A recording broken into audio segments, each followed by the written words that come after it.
Hello, Creative One. So I promised a video on metacognitive drawing, doodling, right? So if you got your journal, here's some examples of metacognitive doodling and drawing.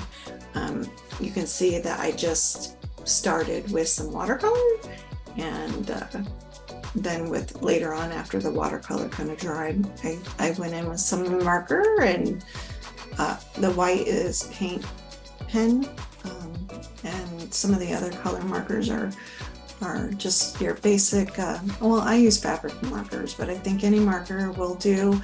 Just keep in mind that if you use certain type of markers, when the page is still wet, the marker will bleed, and then if you cross to over another color, it tends to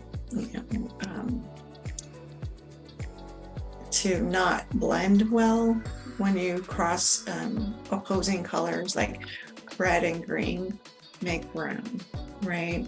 Orange and purple make brown, right? So when you get to know color theory, and maybe I'll put some information on color theory on the community page, so that you guys can understand when you use colors that are in the right sequence or the right portion of the color wheel. Even if you choose like a red and an orange, it's still going to look pretty when they meet each other. Not that brown is ugly, but sometimes we're not going for brown, and that's what happens on your artwork. So here's some others I have. I showed you that one, this one. And then the other technique, which I think I've talked about before, I'll probably do another video on that, is the graphic recording. And that's basically listening to, oh, here's a good one. So this was a fun doodling exercise, just preparing my page for a workshop on fawning.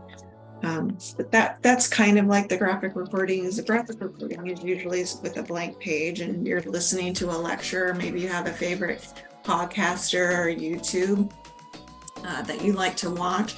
Well, you can doodle while you're listening and capture what's being said. So it's kind of like a really fun way to take notes, and it's called graphic recording. So I'll give you a demonstration of graphic recording, but this is sort of like graphic recording. So we did a talk on archetypes, and this was my doodling as we were talking and thinking about what it's like to be a rebel, the rebel archetype. So this stuff is really fun.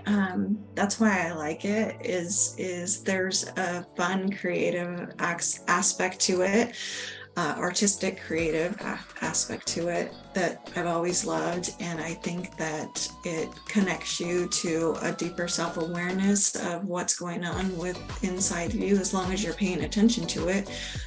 That's the key. You need to pay attention to what's going on in our life. The second thing I wanted to share is that I do, if you like to work big, I do have this big poster board. This is a big, gigantic way. So I have this up on my wall, and when I feel like I want to do some organic processing, and what I mean by organic processing is I'm not going into the doodling process with an inquiry in mind. Not that I can't.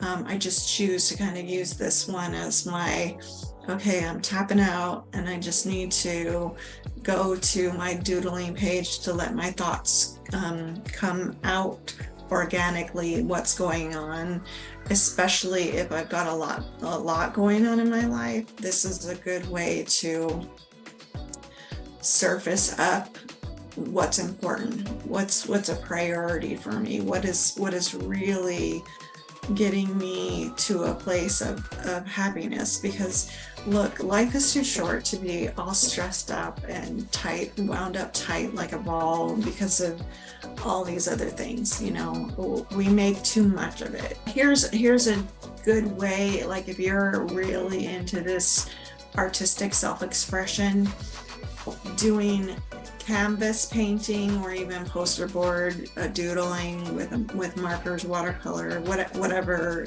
type of painting. There's all kinds of mediums out there that you can dabble with and try.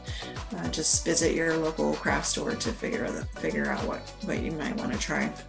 But this is fun. So I pull it off my wall when I want to process, and I just simply start adding to it. And I really enjoy this process, and I hope that you give it a try. As always, with love and light, and I'll see you in the next video. Bye bye for now.